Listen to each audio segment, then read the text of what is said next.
Shellshock presents.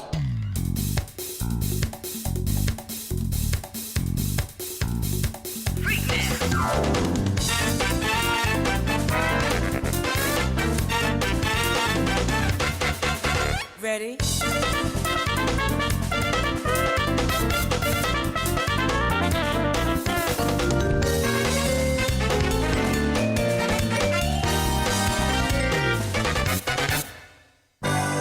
Sharing with Shellshock Season 4. New Age of Heroes.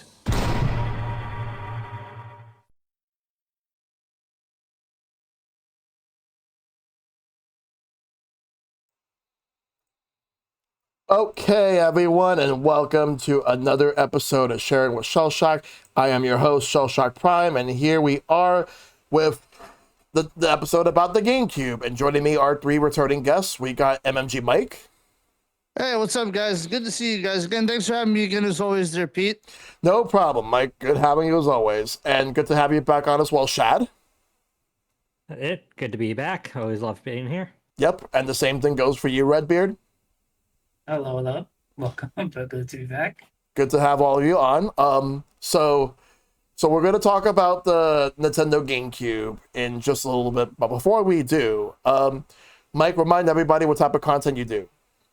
So, yeah, if you guys don't know who I am Mike's Monster Gaming, aka MMG Mike. We do a lot of Nintendo content, a lot of variety content. We do a lot of multiplayer stuff on Mario Party Madness, the Digital Bonfire, but of course, Mario Kart World dropping. I do a lot of Mario Kart and a lot of karting content as well. So, yeah, if you like kart racers, if you want to learn more about kart racing, that's where you'll find me. All right. What about you, Shad? So I'm ShadJV. I'm a variety streamer. I'm on Twitch as well as I upload my videos to YouTube.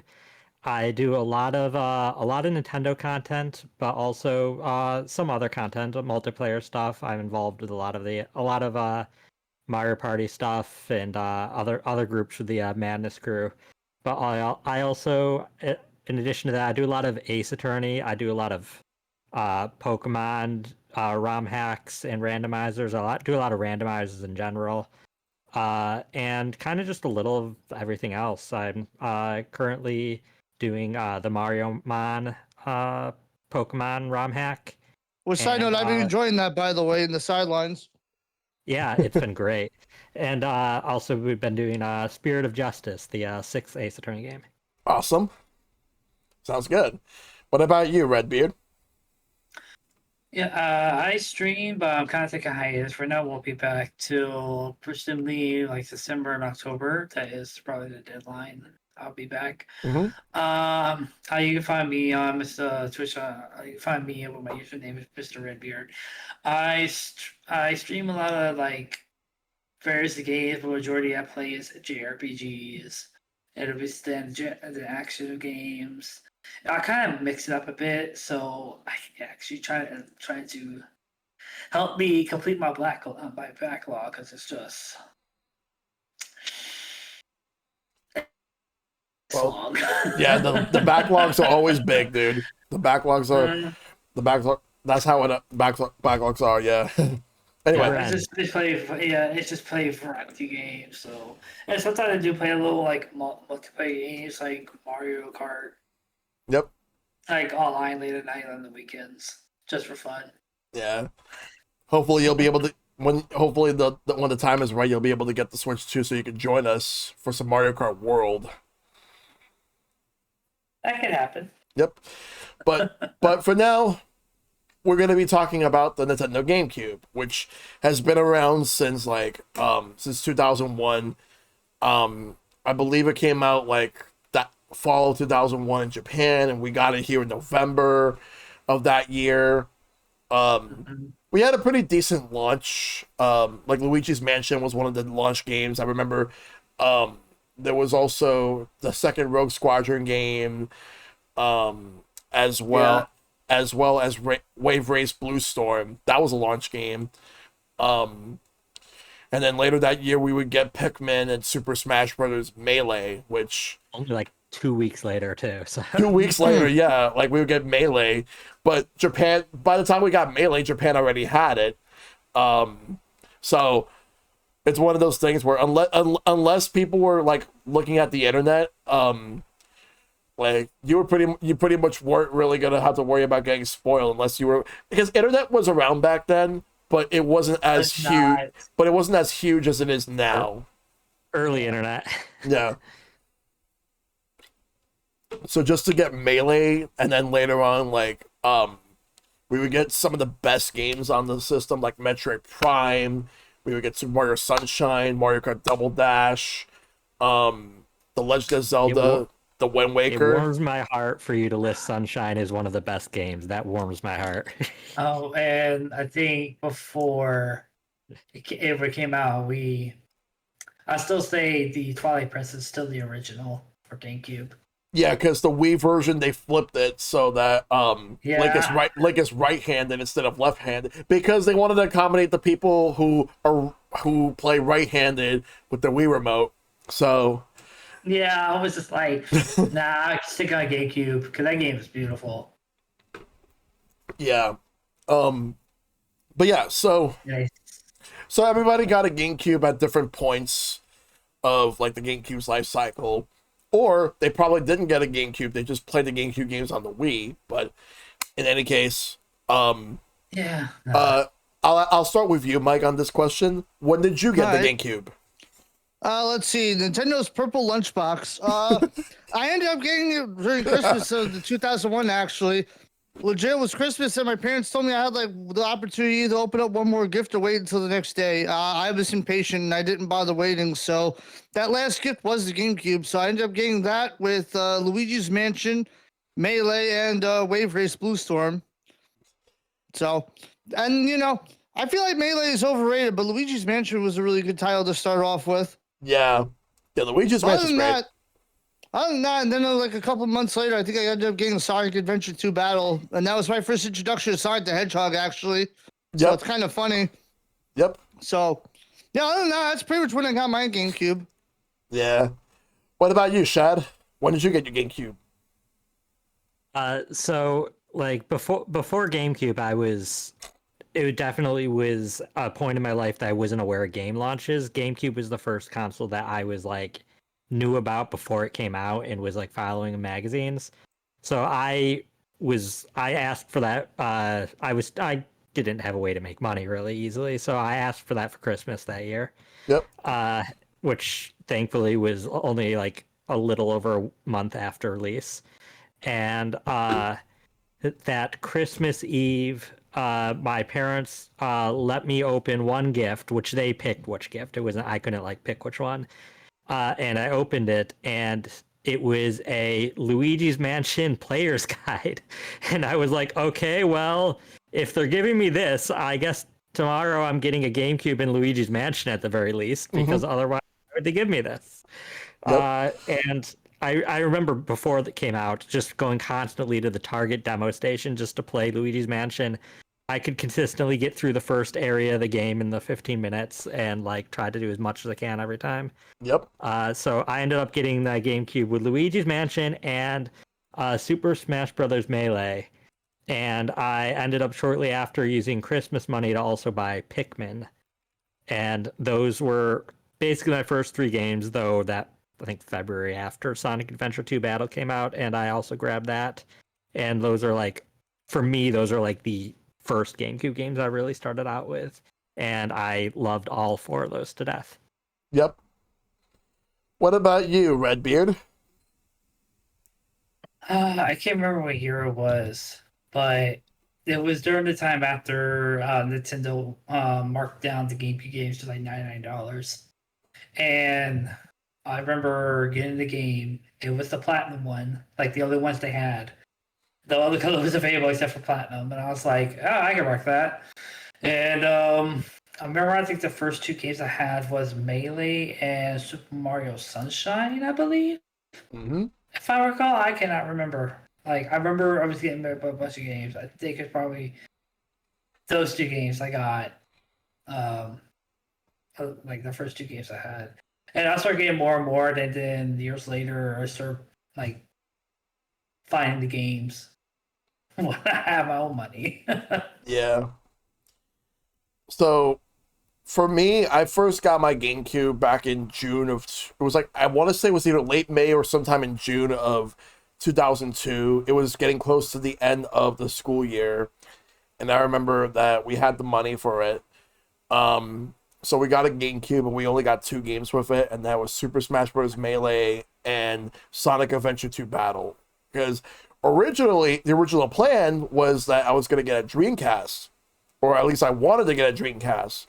But by the time that we were saving up for it, Sega announced that they were going to go third party, because I remember passing by like a random store one time, and what I remember was there was an article in like a PlayStation magazine that said Sega on PS2.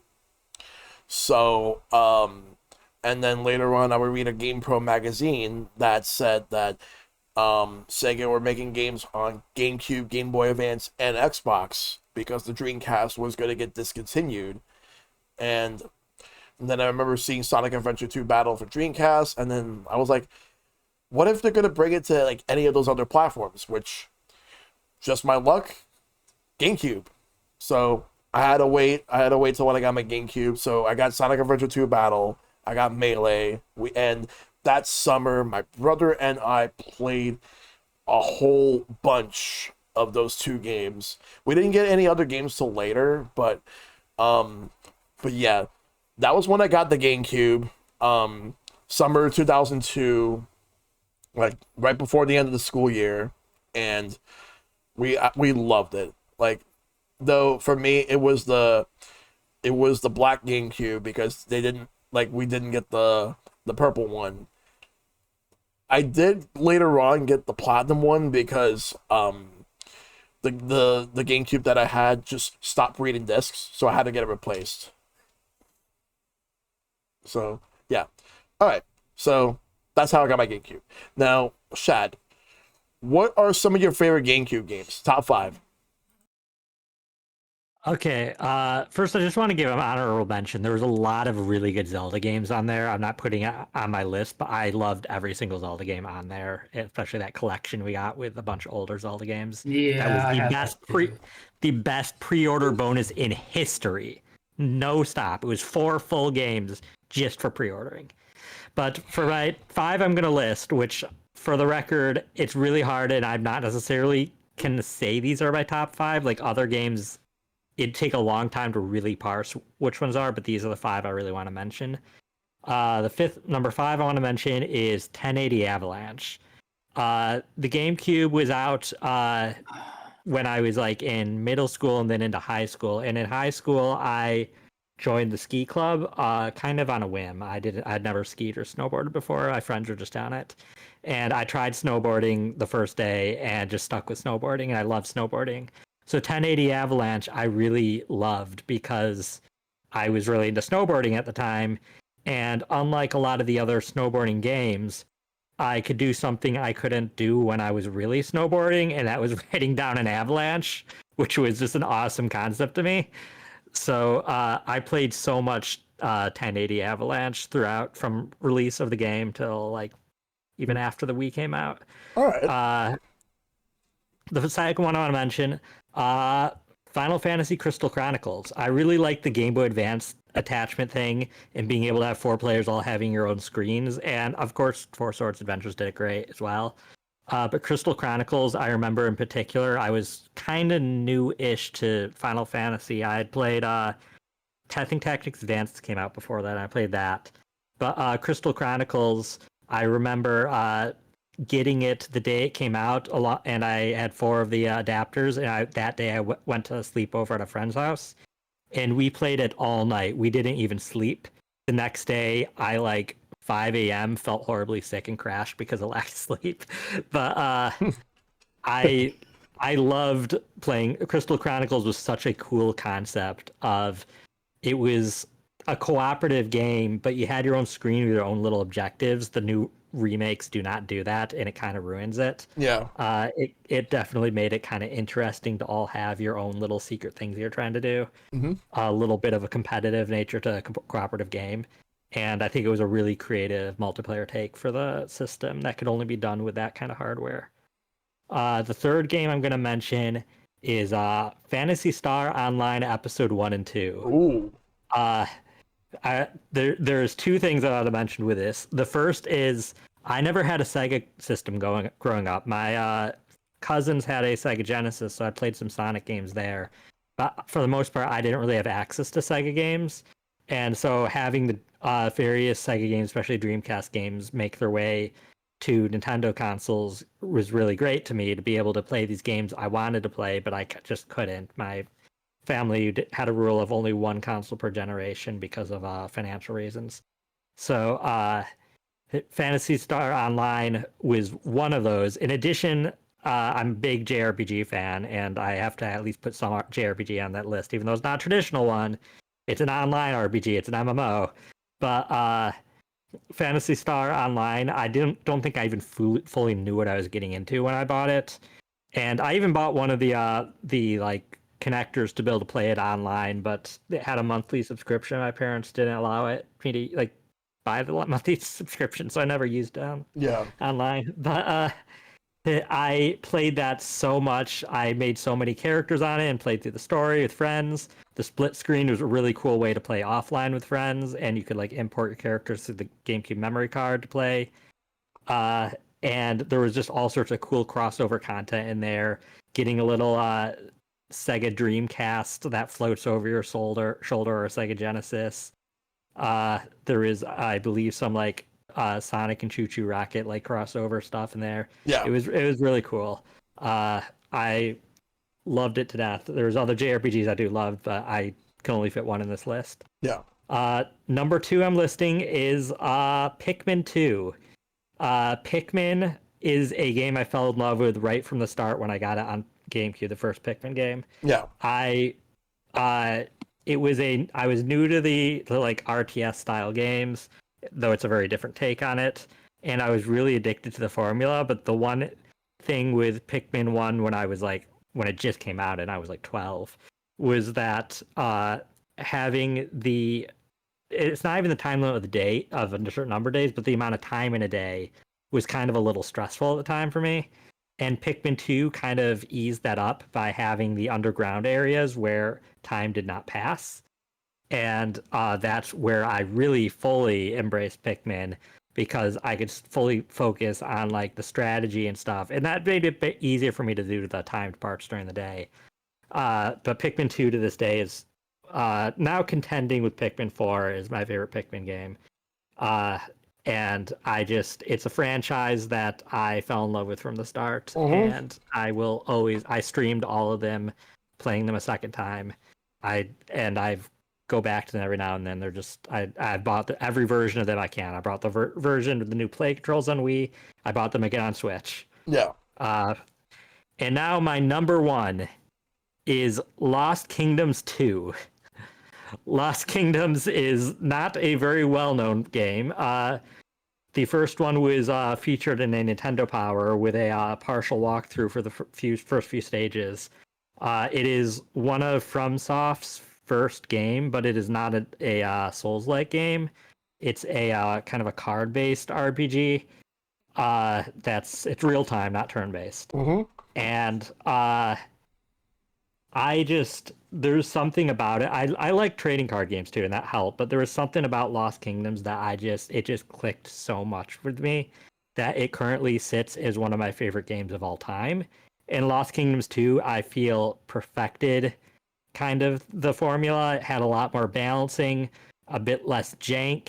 Everything was more polished. There's more cards, better, bigger story that you kind of could see the start of FromSoft's kind of brand of storytelling really started in Lost Kingdoms 2 even more so than 1. Yeah. And to this day, I've even streamed both of them now.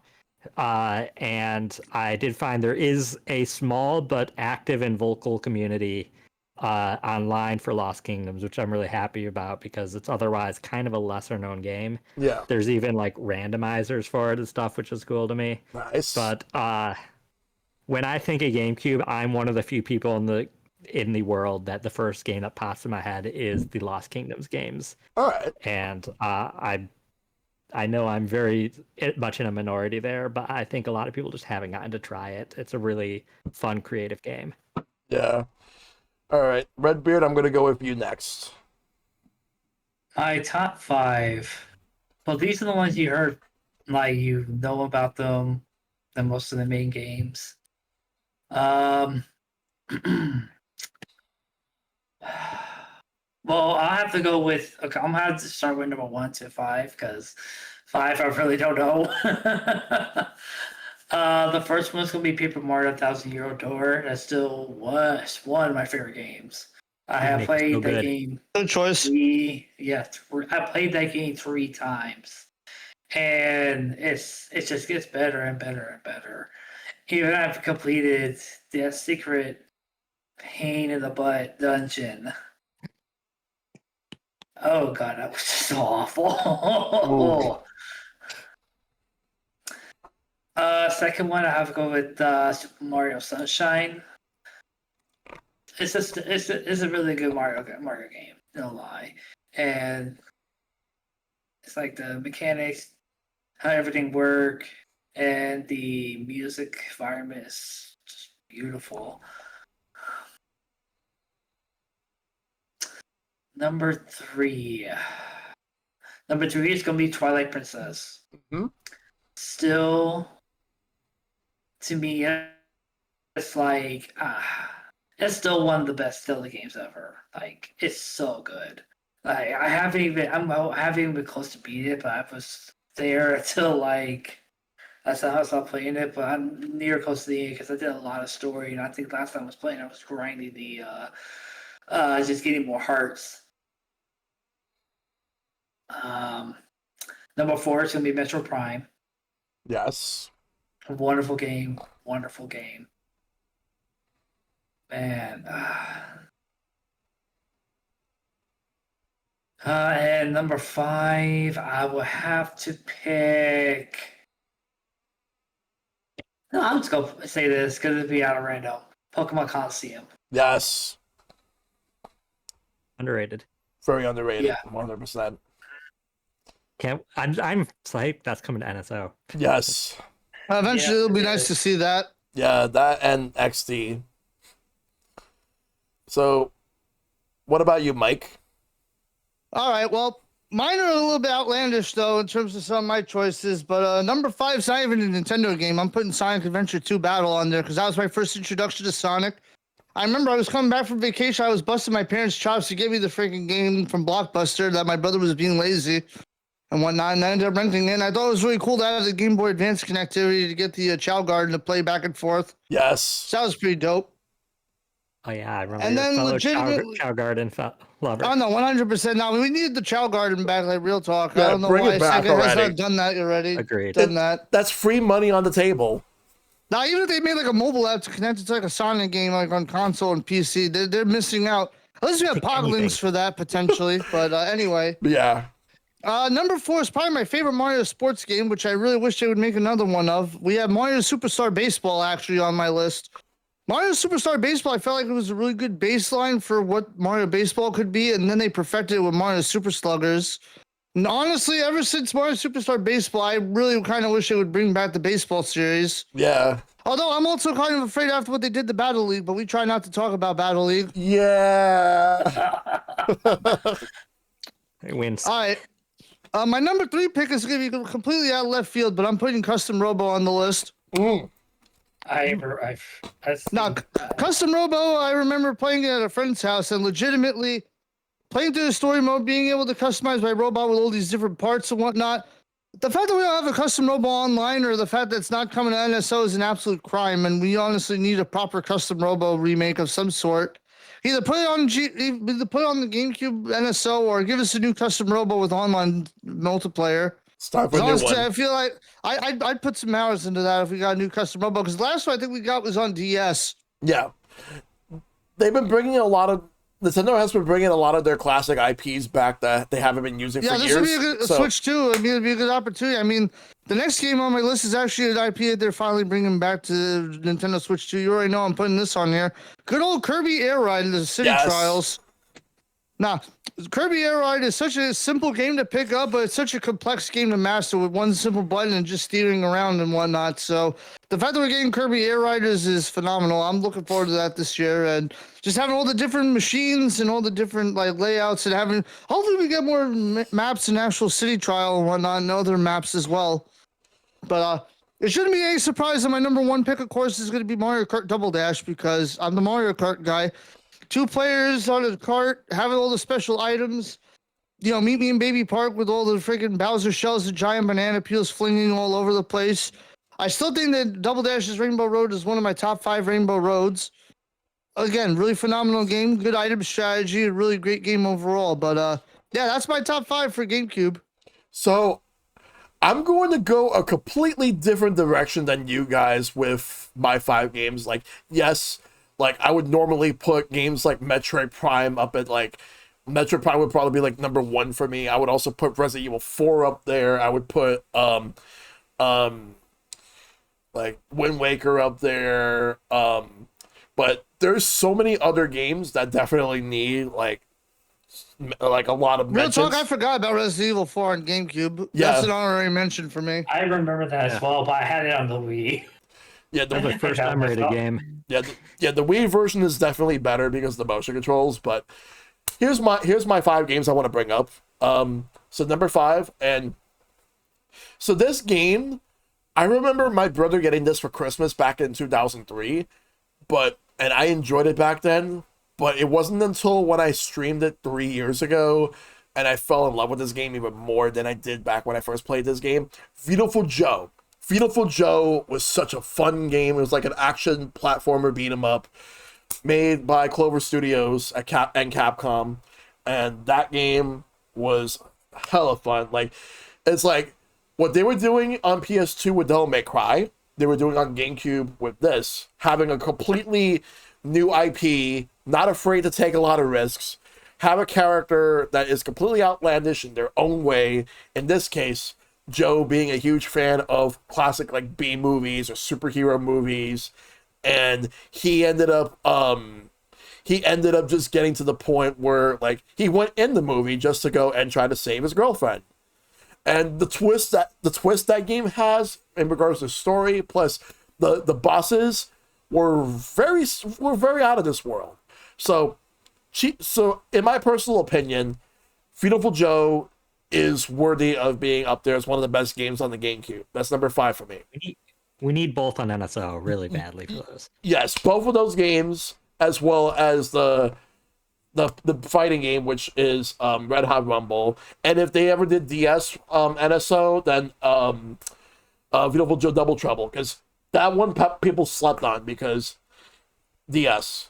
Like, because there were so many great DS games, that one actually got lost in the shuffle. But great game. Number 4 is going to be Soul Calibur 2. And Soul Calibur 2 is one of the greatest fighting games ever made. Should also be on NSO. It's on it. The fact that you can play it on NSO now is amazing. And also, because here's the thing, there's 3 versions of the game. PlayStation 2 had Heihachi from Tekken, Xbox had Spawn, and GameCube had Link. And Link is the best one out of those 3, easily. And the thing is, I played all 3 versions. Heihachi is easily the weakest, mainly for the simple fact that he does not have any weapons. He uses fists. Whereas Spawn has he has an axe, and Link has his sword. So, I had a lot of fun with Soul Calibur 2, like, because there's only like 3 Soul Calibur games that I absolutely enjoy playing. Like, I played some 6, and I think 6 is like a return to form, but not as good as 2 for me, but I still think it's a good game on its own. But for me, the only other, besides 6, I also enjoy 1 and 2. But yeah, 2 is the best one for me, like for Soul Calibur, and the GameCube version is the best version. So if anyone has Switch 2 and they have the expansion pack, play Soul Calibur 2. That's number 4 for me. So number 3, and this one I would probably say, it like, even though this is technically not a top 5 for me, I just want to at least like pick like 5 games to showcase. This wouldn't necessarily make my top 5 normally, but I want to shout this game out. Animal Crossing. So Animal Crossing on GameCube, it started on N64, but only in Japan. But that version was basically ported to GameCube and added content to the game. That's the one that we got. They added like more characters. They added like a couple more features, and we had NES games. Those. Like, so this was actually how I got to play some NES games for the first time that I'd never owned. Like I've never owned Legend of Zelda growing up.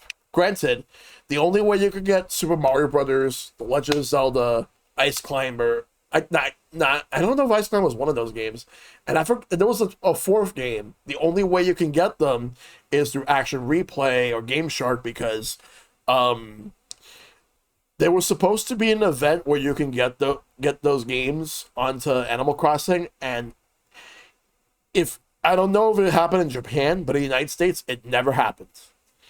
But I played Animal Crossing a lot, and then it's like I did not get back into Animal Crossing as a series until New Leaf after GameCube. And then I played New Leaf, played New Horizons, and we'll play whatever the next one's gonna be. But the one thing about the GameCube game that stands out more than any other game in the series is the fact that the villagers can be assholes to you. Like they're mean, and then each game they would gradually like be a lot more nicer and not be assholes. Wild World, they were pretty nasty in Wild World. Not as nasty as they are in GameCube. Like they were the nastiest on GameCube. GameCube is worse. Yes. GameCube is a lot worse. And City Folk was basically like the same thing, because City Folk was basically just Wild World on the Wii, but with extra content and Wii Speak. But that being said, Animal Crossing on GameCube opened a huge new world for me that I never thought that I would ever experience. And the best part is, it still goes on even if the power's off. That's the beauty of Animal Crossing. Number two for me is a Zelda game that not as many people talk about as the others. The Legend of Zelda 4 Swords Adventures. That one doesn't get as much love, and it doesn't get discussed as much because everyone will always instantly jump to Wind Waker or Twilight Princess. But this game needs love too, because it's you and 3 other people playing Zelda together, connecting your Game Boy Advance so you can be able to do all these missions, go into dungeons, collecting all those rupees. I loved 4 Swords. I got that for my birthday back in 2004. Like, it was my 18th birthday.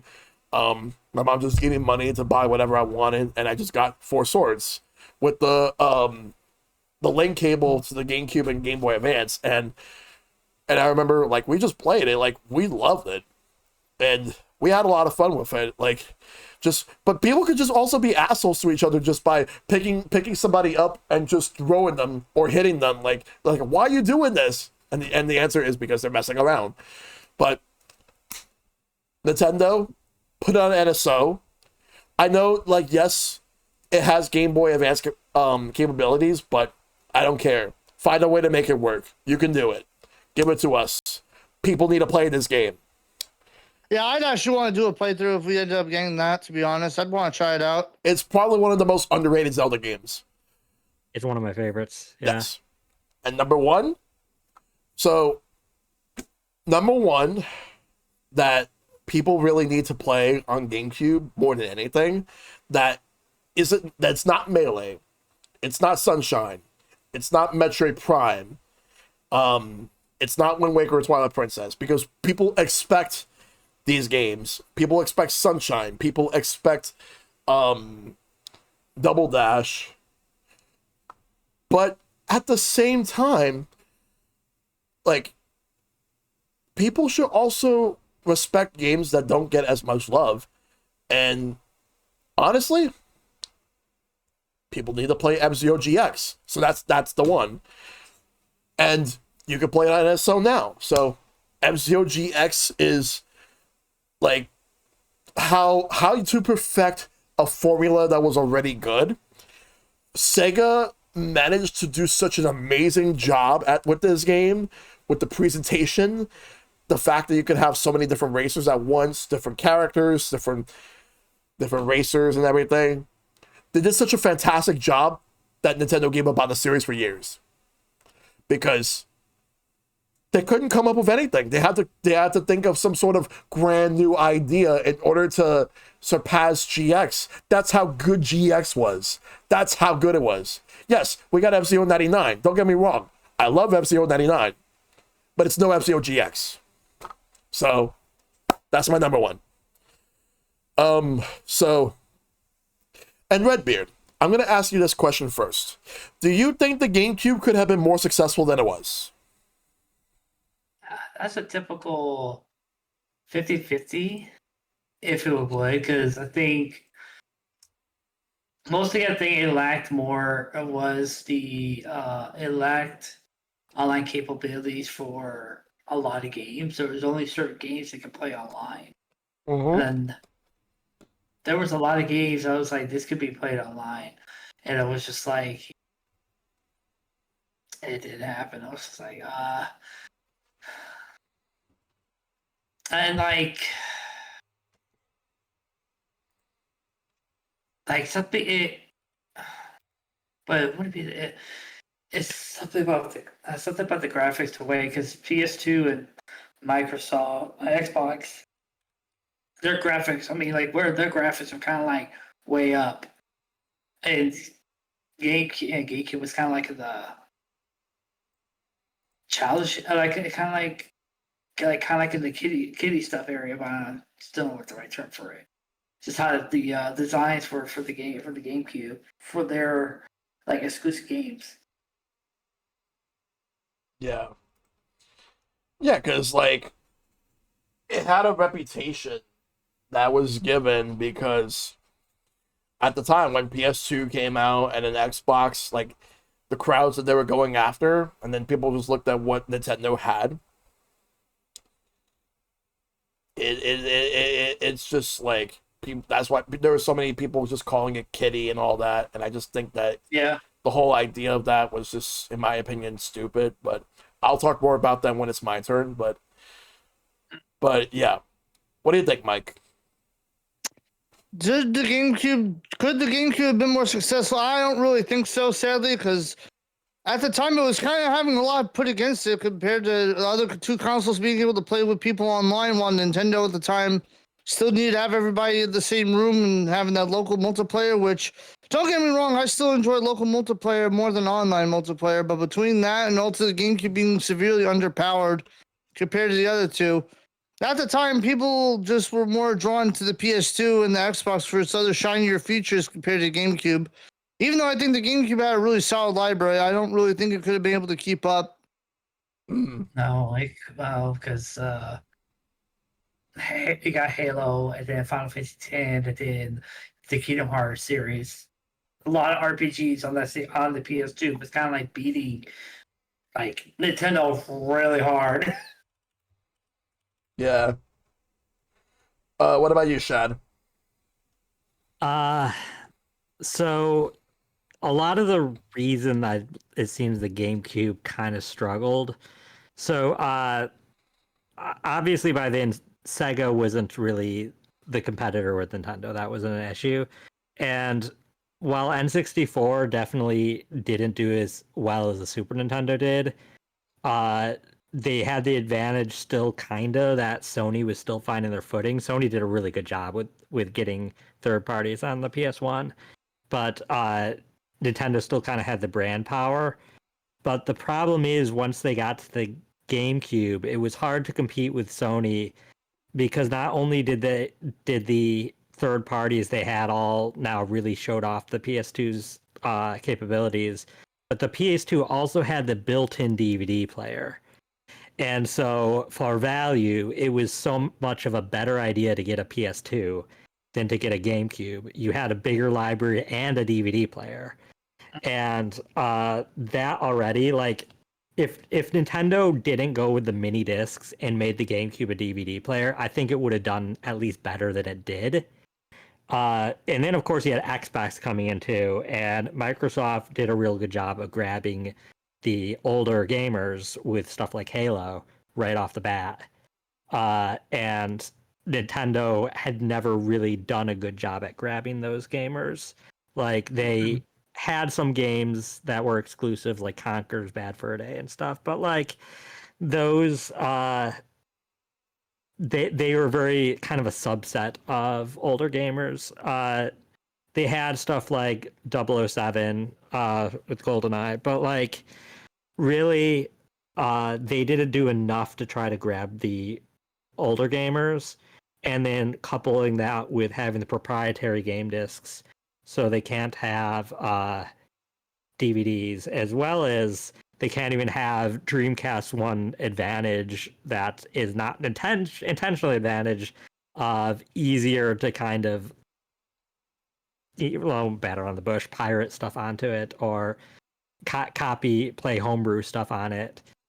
Making that all harder definitely made it harder for bigger gamers to want to see the value in a GameCube. A lot of people bought it for only a few games like Melee, which kind of was becoming a norm with Nintendo. So really, I think they could have done better, but I think they would have had to not have the proprietary discs, have DVD support, and do a better job at appealing to an older crowd too. Yeah. Which they didn't do until like the Switch, really. So. Yeah. Like the thing with Nintendo and the GameCube around that time, because I remember there was someone, I remember seeing in a stream somewhere where someone said that, because during that time, like, while a lot of people grew up with Nintendo consoles, they were starting to feel like Nintendo did not grow up with them because they were getting older. Because someone who was like, let's say, someone who was about like 6 or 7 years old when the NES came out in 1985, and then like, so they would be 17 like in 95, so in 6 years after that would be 23 years old in 2001, and they feel, and around that time it's like their tastes were starting to change because they were getting older, so they would see what Nintendo was doing on the GameCube, and they would see Super Mario Sunshine, and they would like, that's not the 3D Mario that I wanted. I wanted something that's more grander than what 64 had. Or they look at Wind Waker and they're like, wait, this is the next Zelda? It's cartoonish and it's not realistic, because they're looking at what you're seeing on PlayStation 2 and Xbox. And also, keep in mind, the biggest game that came out in 2001 was on the PlayStation 2 first. And that game is Grand Theft Auto 3. That ended up being the biggest game that year. People were looking at that as the game to go to for PlayStation 2. It did get an Xbox release later, but people were more interested in that. People were more interested in Halo. People were more interested like in a lot more mature rated games than what Nintendo was selling at the time, because they felt like Nintendo was still focusing on kids, family friendly, and it's not something that they were into. I remember when I was in high school, like, I had friends who loved the N64, did not get the GameCube, refused to get the GameCube, because they felt that, like, Nintendo wasn't making the type of games they wanted, like, and they were switching to PlayStation 2 because they had Grand Theft Auto 3. They would have like more mature rated games, like Max Payne. They would have like 2001. They had Metal Gear Solid 2 came out that year, and it's like they were more gravitating towards whatever was mature. Yeah, Final Fantasy also. Yeah, Final Fantasy 10, and then like Xbox had Halo, which was something new because at the time, like, because there were some people who loved GoldenEye on the N64. And they saw Halo being a first-person shooter, and it gave them that type of vibe, but it was more like mature rated and everything. So they would go to that. And whereas I'm sorry to interrupt, but here's the thing as well. Halo came out first on PC before coming on Xbox. yeah, funny enough, Halo was originally planned for Dreamcast, but then like when Dreamcast got discontinued, like Xbox was the console. It was actually planned for Apple PCs, like for the Apple computers before PC. Um, and PC gaming wasn't as accessible, so It was it's not like it is today. So whichever console had that first was gonna have an advantage. yeah, Yeah. what I also remember was like the perception of the GameCube was so ridiculous with how like people were seeing it as like the kid console and all that. Yet people think that GameCube had no mature rated games. I've actually looked it up. There was like a little bit like somewhere a little bit over 40 mature rated games. I remember like they made deals with different companies. They made deals with EA. They made deals with Capcom. They made deals with like Ubisoft and all them back then. Like with EA, what they did was they had games where they put their own characters in some of these games. Like for example, NBA Street Volume 3 or SSX 3, they would have like Mario characters playable in those games. Or there was one of the Fight Night games that had a version of Little Mac that looks ugly, who was playable. I remember that. That was a mess. Yeah, and you could also play Super Punch Out in that as well.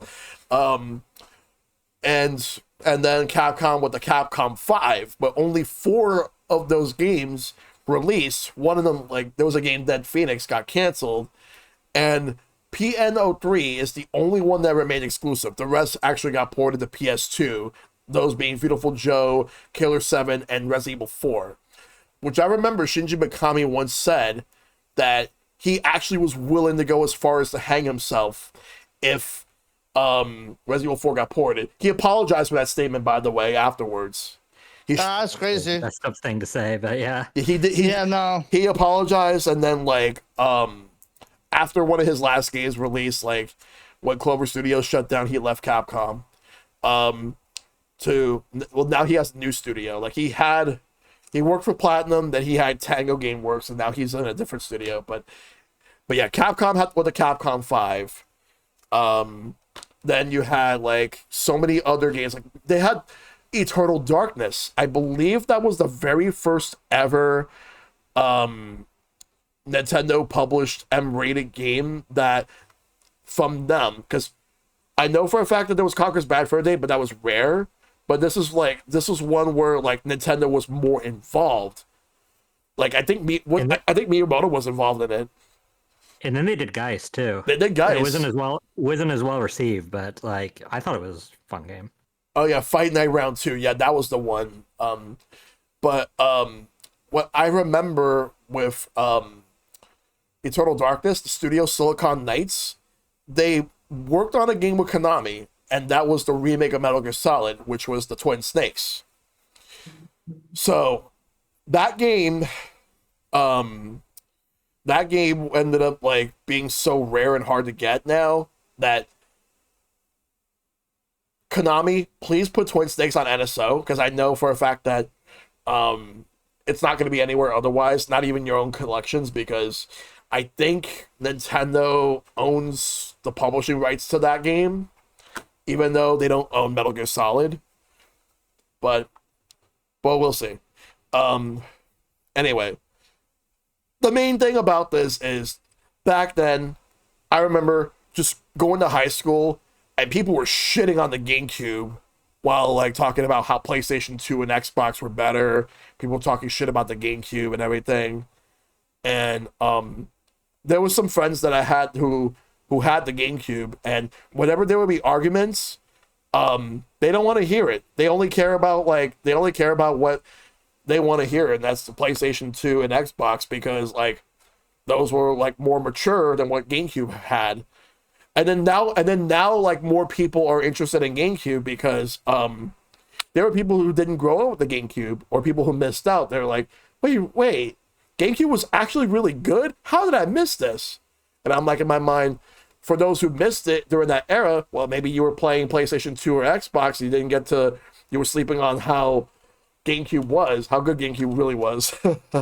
But for the, Yeah, to be fair, PS2 had a lot of stuff to play too. it, So. it did. And don't get me wrong, I love the PS2, but the thing is that GameCube was so underrated that it just felt it just felt disappointing back then when like whenever you want to like get people to get GameCube games, like they just weren't interested. They just weren't only interested in the other platforms, which at the time, because I was like a naive teenager who didn't really understand like all this whole console war stuff as much as I should have, like later on. Like, I mean, I grew up with the N64, PlayStation, and grew up with the Genesis and Super Nintendo, but yeah, it was weird, but it's whatever for what it was. But now, like, hopefully now more people get to respect the GameCube for what it is.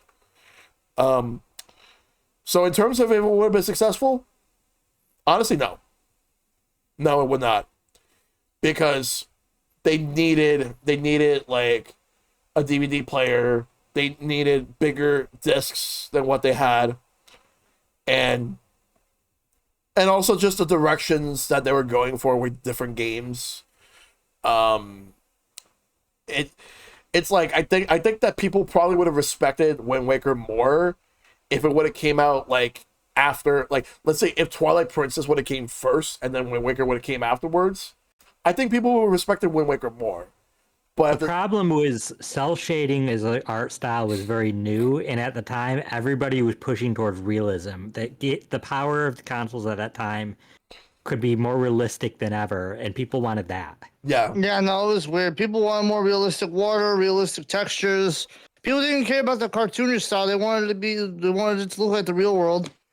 We've come a long way, and now cell shaded is more appreciated. And then I remember like there were people who thought that Pokemon would help the GameCube. No, it didn't. You want to know why? Around that time, Pokemon was actually like not doing as well as it was during like the first and second generations, because the third generation there were people actually losing interest in Pokemon for one reason. And the reason is because people were gravitating more towards Yu-Gi-Oh, which did not help Pokemon at all at the time. Because I remember Yu-Gi-Oh, like people looked at it and they thought that it was more cooler looking than Pokemon, which it was, but at the same time, it's just where they were back then versus like now and all that. But yeah, it didn't take too much from Pokemon, like other than the reputation, because people looked at Pokemon Ruby and Sapphire and they thought that it wasn't really like that as different in terms of like the visuals and looks, other than the graphics in the games. But yeah, Pokemania kind of popped by then, the bubble, but it was still. I mean, Pokemon's still doing amazing. Yeah, but it sold well though, it dipped. But it did dip. Yeah, it did not sell as well as Red and Blue or Gold and Silver. But yeah, it did dip. So I don't think it would have been successful. I think maybe it could have done a little bit better than how it did, but it would not match. But compared to PlayStation 2, like it was impossible. PlayStation 2 like was a juggernaut at the time. So they still didn't recover from losing Square Enix with the PS1 and 64 stuff. So like exactly, that didn't help. And I remember back then people were also cheering for the downfall of Sega, and people were hoping that Nintendo would do the same thing. Which the moment the Wii released, that shut a lot of people up for a while, at least. Yeah, for a while. Nintendo is too proud to go the way of Sega. They would just fight to the end. They would. So the next question, I'm going to go with you, Mike. What's up? What are your thoughts on the GameCube controller? I'm going to give a really hot take here and just say that I think that the GameCube's controller actually leaves more of a legacy than the console itself. The GameCube controller, I think, is like a really good controller. There's a reason why people still use it for fighting games and games in general these days. Honestly, out of all Nintendo's controllers, besides the Switch 2 Pro controller, the GameCube controller is probably one of the most comfortable controllers I have in my hands. Yeah. Because, you know, the N64 controller, as much as I love that controller, it was very awkward with the whole three-prong system. It was good for my claw grip fighting style and whatnot, but the GameCube controller, I feel like, is one of those ergonomically perfect controllers that has left more of a legacy and that people actually like it a lot more than almost any other controller in Nintendo's library of controllers. Yeah. But yeah, no, I love the GameCube controller. I'm glad I got one for my Nintendo. I think the new one for my Nintendo is built even better than the original, to be honest. The new ones for Switch 2. Oh yeah, I think it feels a lot more comfortable. It definitely feels more better built. Yeah, it feels sturdier. The plastic is way sturdier. It feels premium. But yeah. I know, I feel like you could learn how to hold an N64 controller, it'll feel fine, but the GameCube controller has like a really good frame to it, and I feel like a lot of people legitimately love the GameCube controller because of how easy it felt to hold. Yeah. But yeah, like that's my thoughts on the GameCube controller. Yeah. Shad? So I think the GameCube controller is the first controller Nintendo really got right. The NES and the Super Nintendo both did fine for 2D games, though going back and playing them, the lack of any real handle support definitely makes it not quite as ergonomically comfortable. Mm-hmm. And I don't know what they were smoking with Nintendo 64. They must have tested it with aliens that had 3 hands or something, because like, yeah, there's different ways to hold it depending on the games, but like it's just weird. You can't reach everything all at once ever, unless you have like, I guess, really big hands. The GameCube controller actually it's comfortable. I think that I still kind of like the Switch 1 and 2 Pro controllers a little more in terms of layout, mainly the face buttons. It's the GameCube controller's face buttons being kind of oddly shaped and placed makes it kind of harder for my muscle memory when going between different consoles. But the analog triggers were a great change that honestly I think are underrated. Games like Luigi Mansion and Sunshine, when you play them without the analog triggers, it definitely, you feel like you're missing part of the experience. The handles are comfortable. The C-stick, I mean, the nub thing definitely has been improved with later designs, but like having the right stick being lower than the left stick definitely made it more iconic, and I think people who are really used to it, like, it works really well in terms of like keeping your muscle memory, because you're not going to kind of confuse it for another controller because it's kind of just differentiates it enough. Like I said, I think I still like the Switch Pro controllers more, but the GameCube is the one that time I think before that Nintendo really got it right. The Wii remotes are cool for gimmicks, but I don't think they have the comfortable nature that GameCube controllers do. And the Wii was a Pro controller or whatever, didn't feel that the classic controller that lacked the handles again. The handles I think are a big thing in comfort, especially if we're playing like a lengthy amount of time. Yep. So, and the Wii U Pro controller is just What about you, Redbeard?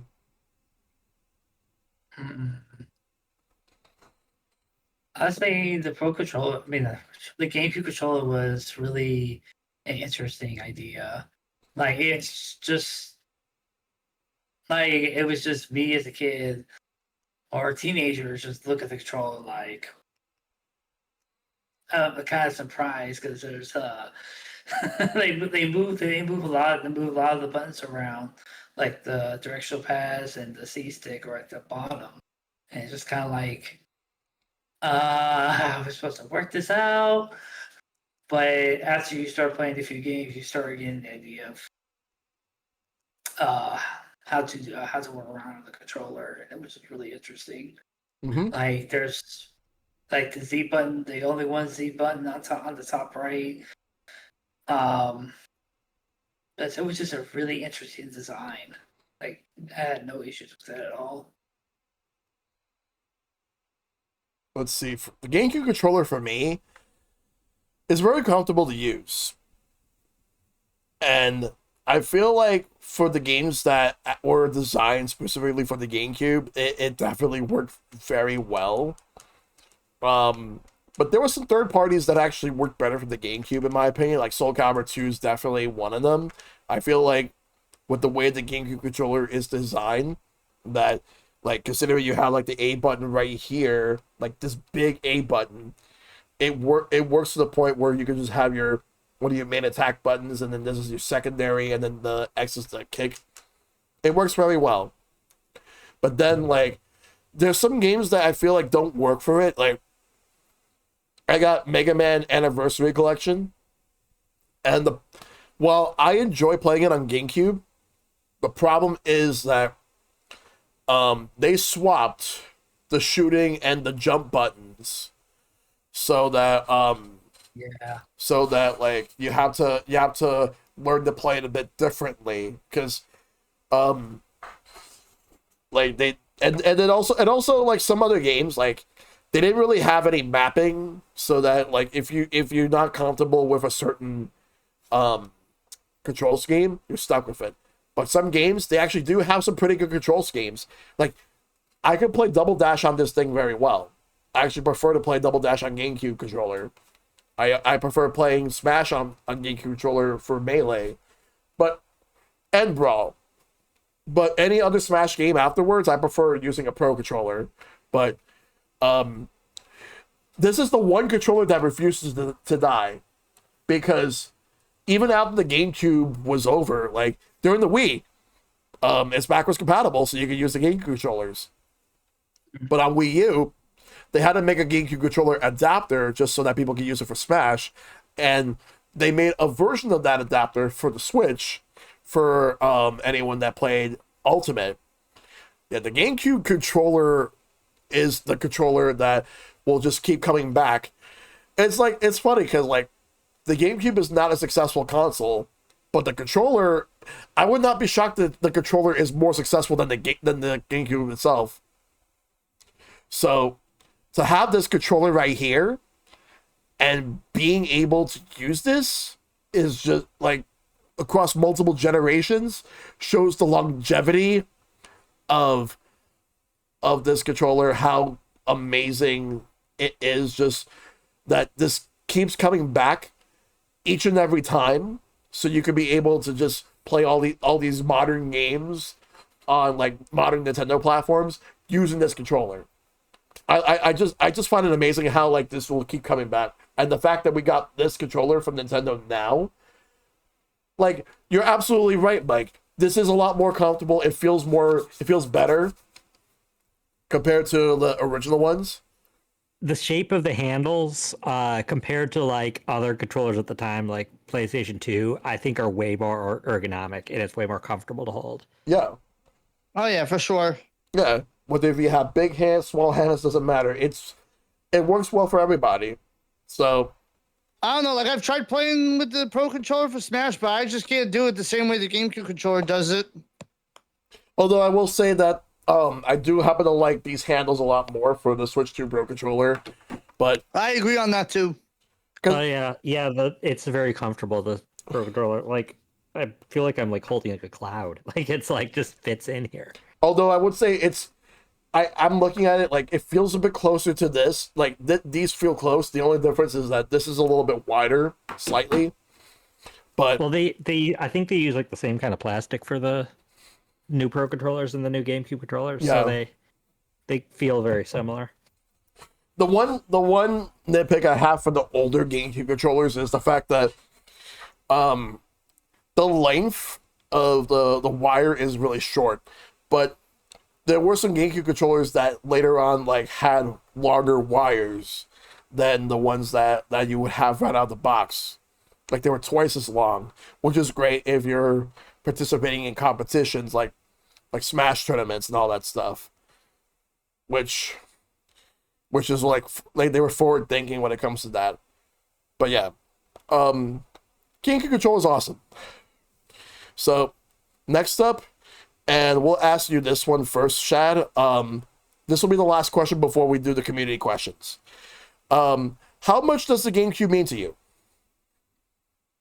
So I think I said this to you earlier when I signed up for this podcast, but before the Switch, I think the GameCube was my favorite home console, and it's a hard competition because I have so much nostalgia for the SNES. I grew up with it. That was a lot of my childhood. But the GameCube is where I really started to be able to kind of earn my own money to buy more games. I have a much bigger GameCube collection than I do of the SNES, so I explored it a lot. So I have a lot broader of a library that I'm familiar with. There was a lot more hype because again I was there for the build up before the console came out. There was like a year that it was announced. I think that the library, the size of the library, while it's kind of small, it's harder to find a bad game on the GameCube. There definitely are some, but like the average baseline quality of the GameCube, I feel is fairly high compared to like the PlayStation 2 that had a lot of great games, but it also had a lot of junk. There were so many games on the PS2. The GameCube overall, like the Wii and the Wii U didn't capture kind of that magic for me that the GameCube did, and I didn't feel that again until the Switch.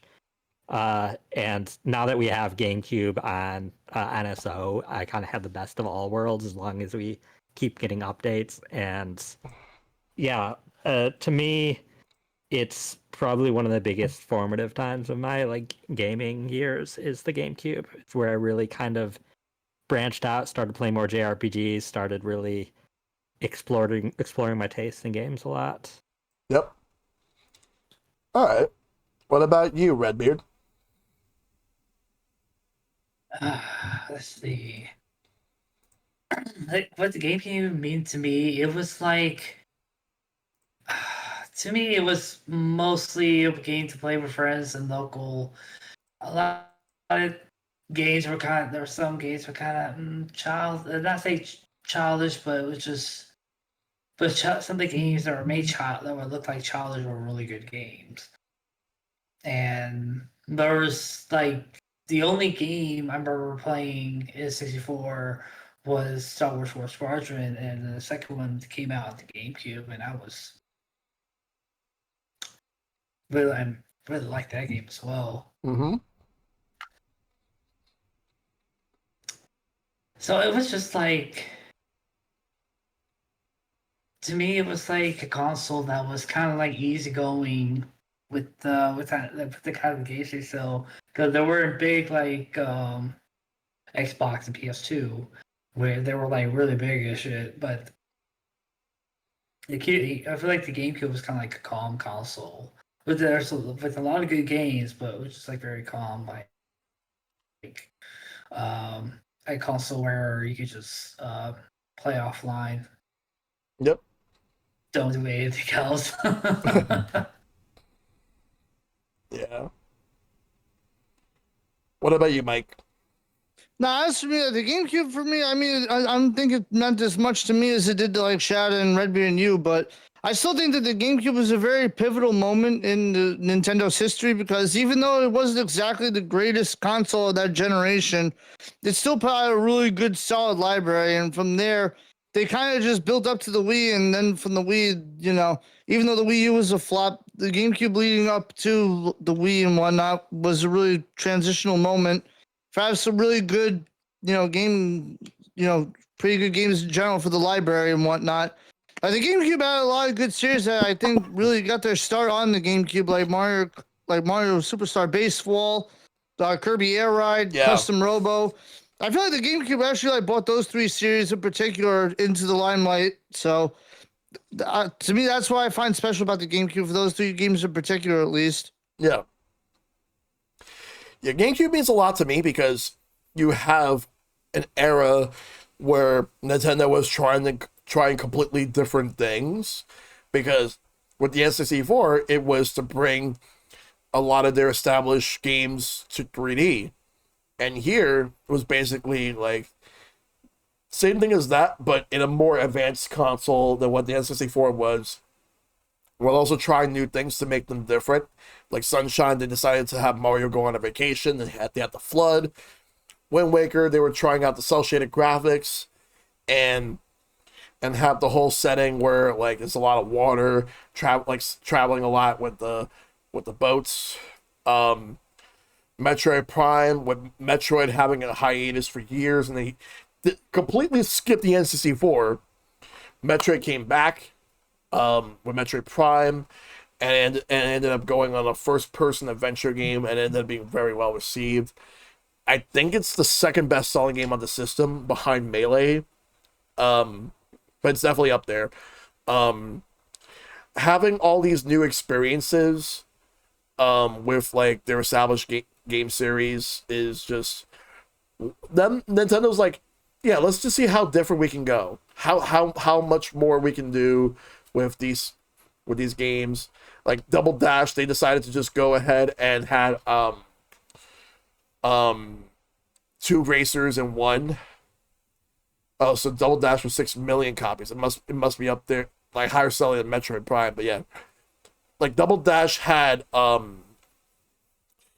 the fact that Nintendo actually considered making a version of Double Dash with only 1 racer if Double Dash didn't do well. They actually had that ready just in case. But it turns out they didn't need to, because Double Dash did very well because it was unique. Still like one of the most unique kart racing games, if not the most. It's definitely the most unique Mario Kart game, because they haven't done any Double Dash since. It's the only time we've had it. The fact that they decided to give us Pikmin that era, the fact that weren't afraid to try out different collaborations with different studios no one has ever heard of, or studios that were completely new. Like they teamed up with Namco and Monolith Soft to make the Bats and Kaitos games, both of them. Although Namco was more so in the first one, the second one they did that one. And didn't those games get remastered? Which ones? Bat and Kaitos. Yeah. Yeah. They did. I believe they did. Yeah, they did. Yep. Yeah. Yeah, they're pretty good. They're remasters too. Because like that, combined with the fact that they tried Eternal Darkness, they tried Geist, and then there was a game that I remember seeing in the Nintendo New York store for years that nobody was really buying. It's called Odama. I've wanted to play that. I don't know. Find a way to play it someday. I don't know anything about that game, but I remember seeing it a lot advertised for the GameCube, like on Nintendo Power, or like just seeing it at Nintendo New York back in the day. I don't know anything about that game. It just looked so mysterious. It's like a pinball real-time strategy game. It looked mysterious.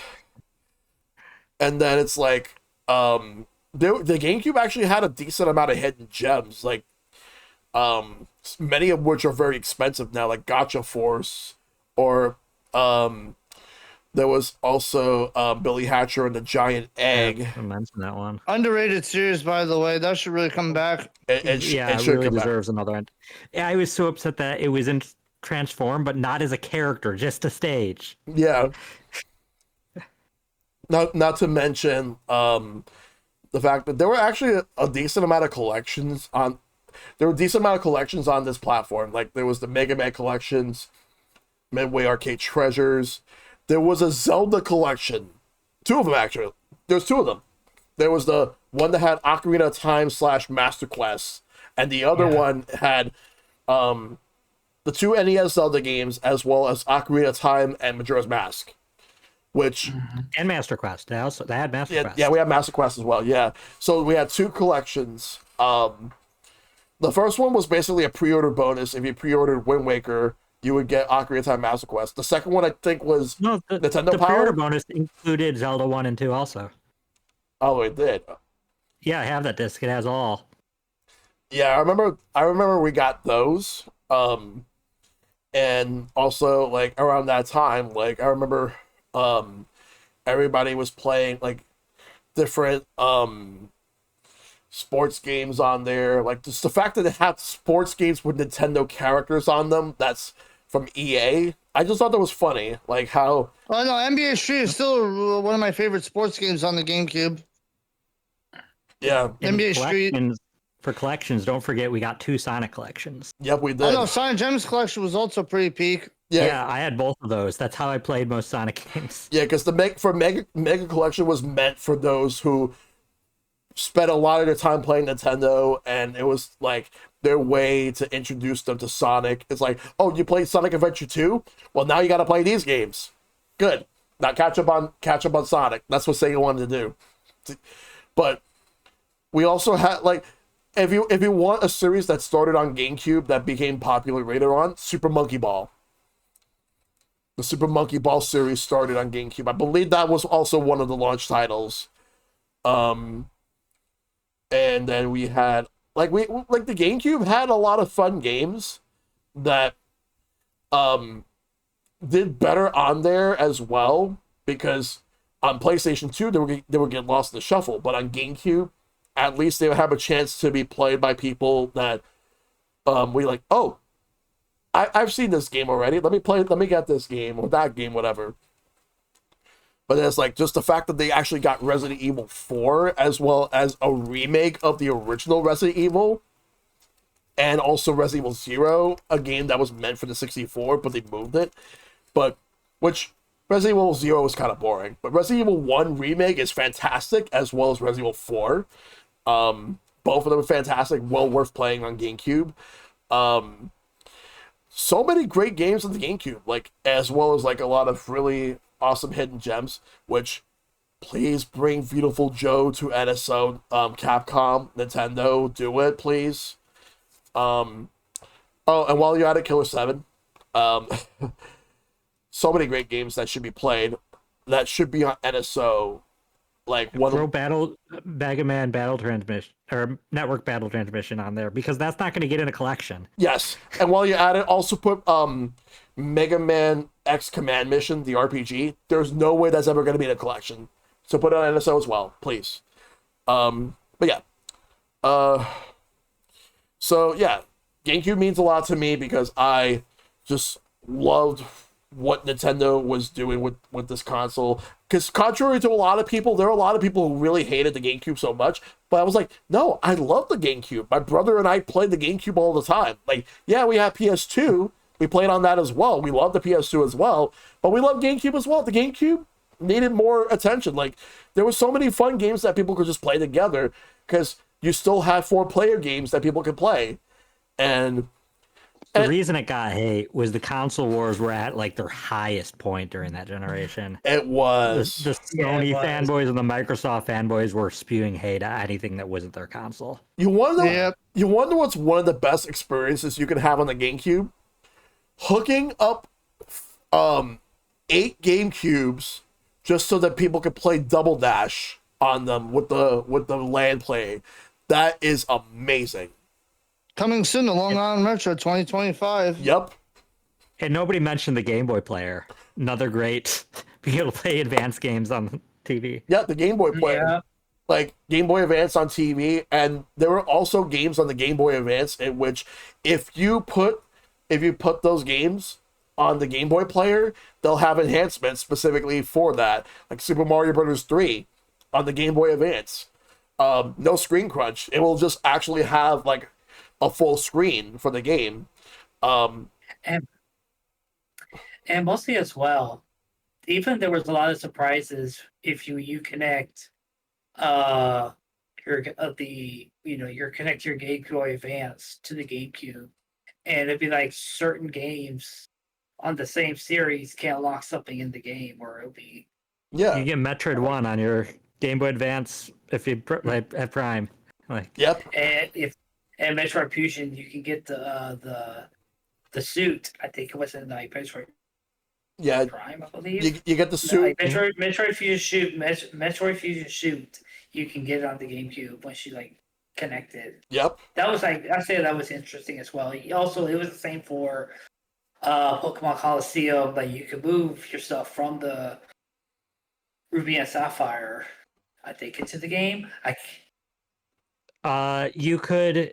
I think you can use the battle features with it, like the yeah. But the story mode, you could, after you beat the story mode, you could transfer those Pokemon to Ruby or Sapphire. Yeah, that was the most interesting thing. And they also had that the pre-order disc that got you Jirachi that used that. So I want to show this off right here. This is Pokemon Box, Ruby and Sapphire. I don't think I've ever seen a physical copy of that. I haven't either. That's crazy. That's weird. The only way you can get this in the United States, this was back when Nintendo New York used to be the Pokemon Center, or you can get it from the Pokemon Center website at the time when GameCube was still out. It came with a memory card that uses up 59 blocks, and the first half is Ruby on it, and then the back half is Sapphire. This is one of the rarest games on the GameCube. It's awesome. Interesting. Because, like, the main use for it is to store all your Pokemon from Ruby, Sapphire, Fire Red, Leaf Green. I think that this worked for Emerald too. I'm not sure. It definitely worked for Ruby, Sapphire, Fire Red, Leaf Green. And what happened is that you could deposit your Pokemon, and then you could just move them from one game to another. You could deposit. Did that also? What happened? Did that also give you a free Mew? I remember something that did that. It might not have been that. I think it was Mew, and I think it was another. I think it was. You also got a surfing Pichu. Yes, you got a surfing Pichu. And it's just being able to store your Pokemon on the GameCube memory card, and then it's like if people want to just like move it from one game to another, or you just start a new game and then like you can move your Pokemon there afterwards. It's still pretty cool. But yeah. It's the ancestor for Pokemon Bank. Yep. Yeah, there was a one game I can't remember, but like I think it was you could store it onto the GameCube. You could store I think it was I don't know. It's on the GameCube, like you store like you get certain like special eggs like for storing a certain amount of Pokemon. Like I think it was like 100 and then 500 and like 1400. I can't remember. Trying to remember. Like Trying to remember what it was. Because you'll get 3 Pokemon. One is oh shoot, I forgot what the first one was. Oh, yeah, Dragon. Second There's one? also Pokemon Ranch. That was Wii, I think. Yeah, that was Wii. No, it was not the Wii. You would think of something else? It's not the Wii. It's on the GameCube. It's probably Pokemon Box. Yeah. I think that was it. Pokemon Box. Yeah, that was what I was referring to. Yeah, Pokemon Box. Because Pokemon Ranch was the one on the Wii, but in Japan it had Platinum. Like it worked with Platinum, but outside of Japan it did not.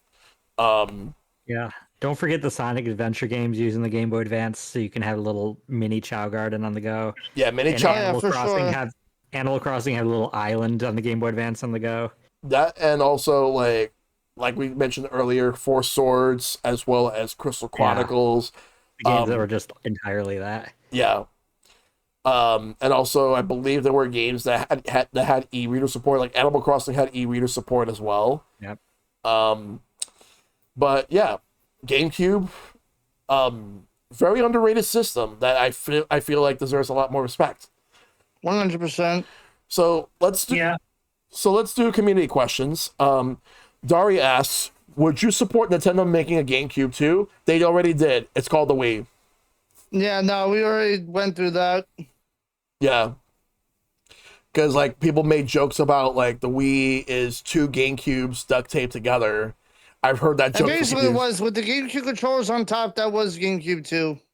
And the visual. Yeah, if you're talking about making a GameCube 2 now, that boat is sailed. We're in the Switch boat now. Yeah. Yeah, no, absolutely not.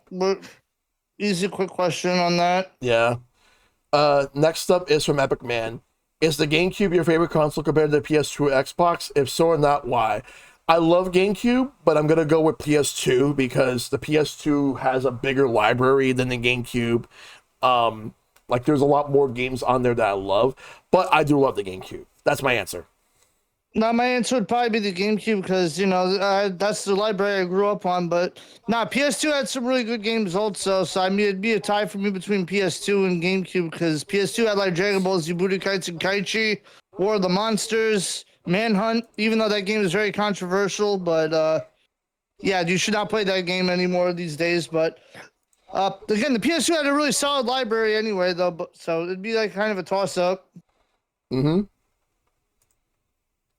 Shad? Yeah, it's GameCube. Like, I mean, I didn't get a PS2 until rather late, and I got it mainly for Dance Dance Revolution.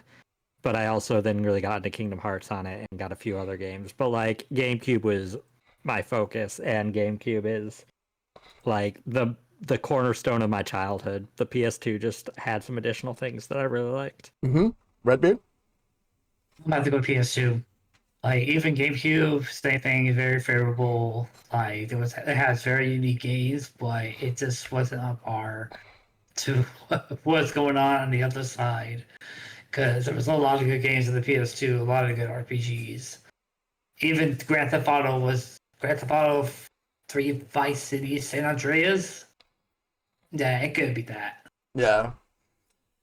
All right. So next question is from Dragon. What do you think is the greatest legacy of the GameCube for Nintendo? And let's see. So I think he clarified that as like in terms of how it evolved console gaming for Nintendo. Well, it did not evolve console gaming for Nintendo because it didn't do that great. So they went with a different direction with the Wii. So with the Wii, they were focusing less on power and more on motion controls to make games more accessible to everybody at the time. That's what they were going for. So to me, I felt like that the GameCube did not leave a legacy in terms of modern Nintendo.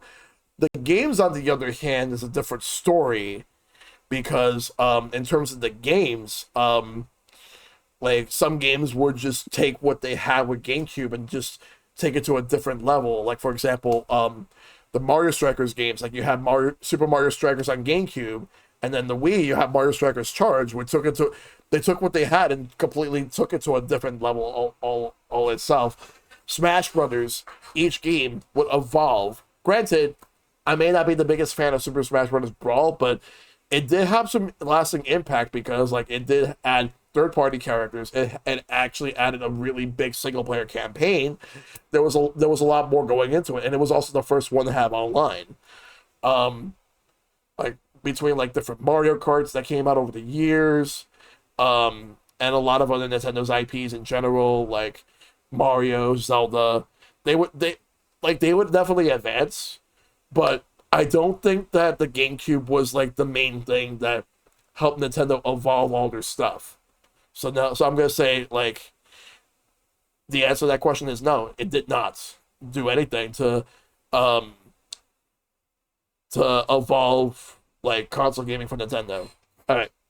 I have kind of a actually unique take on that. I think that the specifically the Game Boy Advance connection and having players have their own screen was a thing that Nintendo kind of used the idea of multiple screens.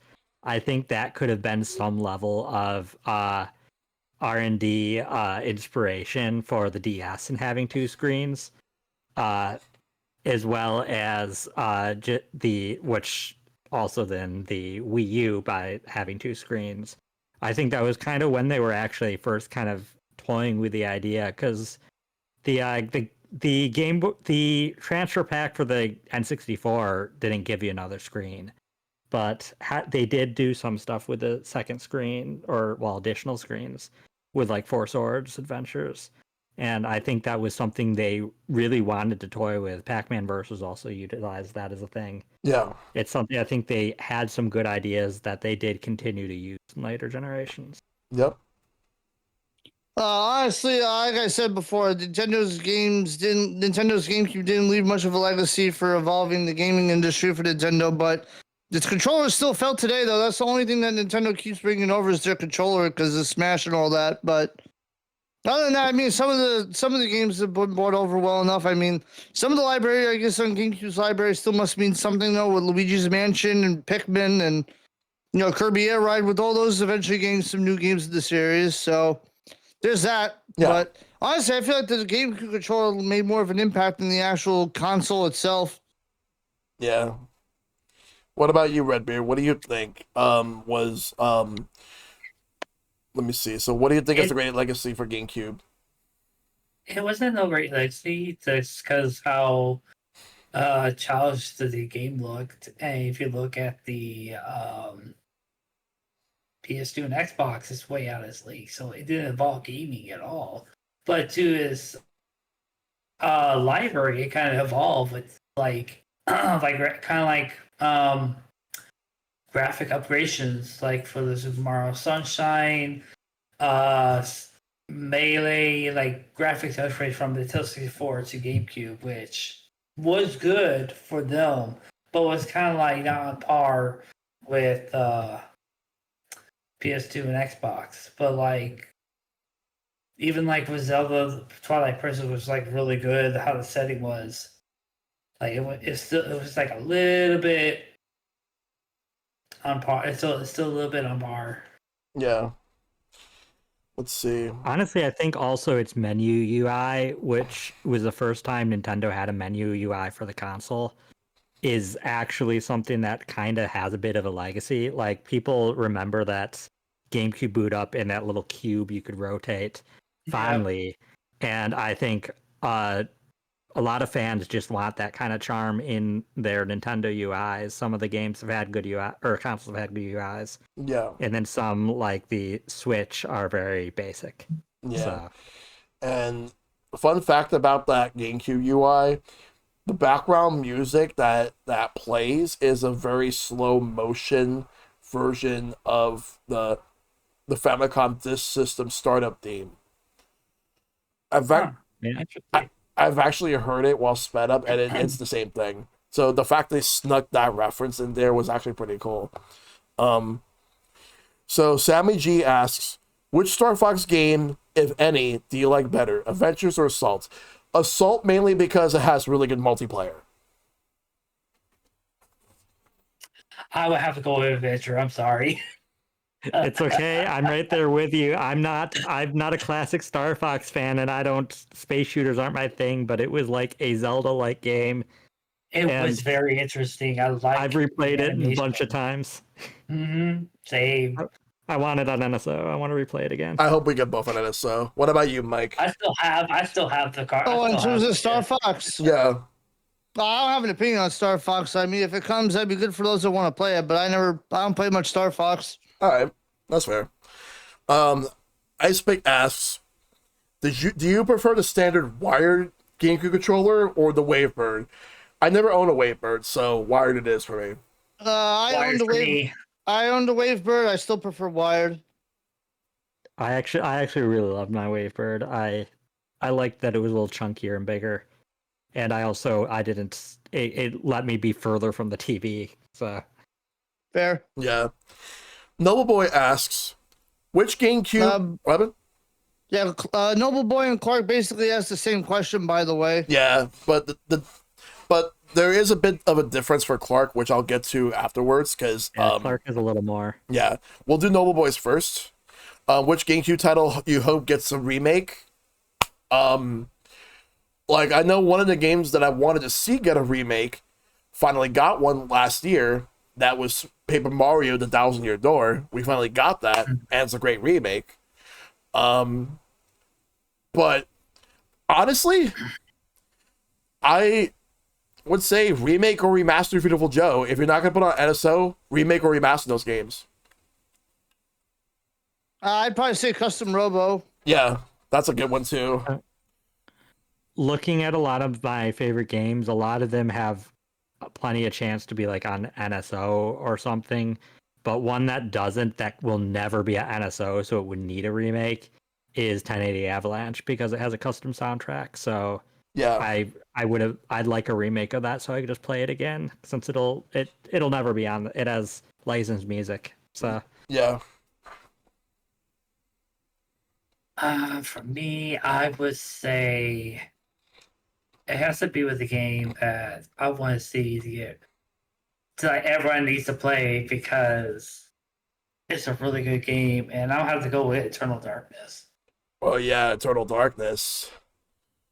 good choice. I've heard many great things about that. Nintendo kept trademarking that for years, but I wonder if we'll finally get a remake or if it gets ported to the Switch Online. But We'll see. We'd have to get another Switch Online app to have the GameCube M-rated games. I know. Right, because they did that with N64, so we'll see. I'm fine with them doing that though. So. Yeah, That's it. and there's more mature rated games on GameCube than there are on N64, so we'll see. Yeah. For Clark, we'll ask about the sequels. What GameCube games deserve a sequel the most? Tough question, honestly. Very tough. I would actually like them to do. I would actually like for them to do like a sequel to Beautiful Joe. Like, we need more Beautiful Joe. Like, we're getting a new Okami, so after that, give us a new Beautiful Joe. That's my answer. I mean, my answer already got fulfilled. We're getting Kirby Air Riders. That would have been one of mine on my list. But other than that, I'd probably say maybe a new F-Zero or a new Custom Robo probably on my end. Yep. Part of the reason I said 1080 there is so I could have a different answer for this. Lost Kingdoms. I want FromSoft to revive that. I know everybody loves their Souls-likes, but please, just give us a bone. I think it could have a shot if we have a Lost Kingdoms 3. Yep. What about you, Redbeard? What should get a sequel? For a sequel, this is tough. I'm gonna have to go with another Star Fox Adventure game All right. for like another sequel, because that game was really interesting. It really was. Like, I never finished it, but I watched my brother play the whole thing, and it looked really good.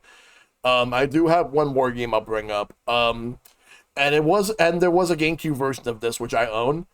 Capcom, SNK, please make a Capcom versus SNK 3. It's time. Like, you've put Capcom versus SNK 1 and 2 in the recent Capcom Fighting Collection. You have Terry and Mai from Fatal Fury in Street Fighter 6. And then you put Ken and Chun-Li in Fatal Fury Seed of the Wolf. So, come together and make a sequel, please. That's it. No, I agree. All right. And with that, that's going to do it for Shellshock. That's all the questions. GameCube was amazing. Very underrated console, and more people should play it. Hopefully, Nintendo releases more GameCube games on the NSO for people to play. Hopefully, it doesn't take them like a couple of years to have all those games that they announced on the system. Exactly. Like, we'll see what happens. Like, I could, because I've been wanting to play Fire Emblem Path of Radiance for years, and now I can finally get a chance to play this game. So, yeah, I think the announced games are pretty much their first year lineup that they're gonna do, but they might throw in a surprise or two. Chibi Robo's another one. Supposedly, like, Mario Strikers was not on the list, but it's apparently coming because it was actually demoed at the Switch 2 experience. So yeah, in Japan. So there's a chance that it may come in at some point this year. Probably sooner rather than later. It's probably going to be the first one they add to it. More than likely. Yeah, which, good game, but I prefer the one on the Wii, but it's still a good game. We're probably going to get Luigi's Mansion in October. I'm willing to bet. Yeah, that's our October game. We have to have it in October for sure. Yes. But yeah, but that's going to do it for this episode of Share with Shellshock. Before we sign off, Mike, where can we find you? Pretty much anywhere that is MMGMike. Twitch.tv/MMGMike. Blue Sky, YouTube. Trying my best to start multi-streaming again on both YouTube and Twitch, so hopefully you guys will find me on both. Yep. Shad, where can we find you? Primarily on Twitch as ShadJV, but I also upload VODs, though they're usually months behind, but I upload those on YouTube, also ShadJV. And you can find me on Blue Sky ShadJV if you want to just follow for updates. Of course. And Redbeard? You can find me on Twitch. My username MrRedbeard. Just currently I'm in my hiatus right now. I'll be back either between September and October. So just keep your heads up for that. And you can find me on Blue Sky, same username as well, MrRedbeard. I have not been posted for a while, but we'll be back soon. We'll be back soon on that. All right. And also, you can find me pretty much anywhere within the stratosphere. Though I'm mainly active on Discord and Blue Sky. But when it comes to my streams, I'm on Twitch like Monday through Thursdays with the occasional Friday and Sunday streams. The next episode is going to be the mid-season finale, which is going to be Sonic Memories, which, Mike, you're on that one too. Oh, all right, cool. I didn't know if I was in for next week or not, so that'll be dope. Yep. Also joining us will be, let's see, so who else do I have joining us? So looking at who I have for that episode, in addition to you, I also have Mr. Ben, Super Squez Plays, and Cutie Caitlin. Oh, nice. So we'll be spending a lot of time talking about Sonic next week. No, sounds good. Yep. But yeah, with that, that's going to do it. So once again, Mike, Shad, Redbeard, thank you guys for being a part of this. I really appreciate you guys being on. Thanks for having us as always. We appreciate it. Yeah. So with that, that's going to do it. So may you all take care of yourselves. Be awesome. Stay awesome. Tell your loved ones you love them. Check up on them as always. Fight for everlasting peace. And I'll see you guys next time. And I hope you all have a wonderful night. Take care, everybody. Take care, guys. Bye. Good night. Thanks for watching Sharing with Shellshock Season 4. Your name will be inscribed in the pages of podcast history.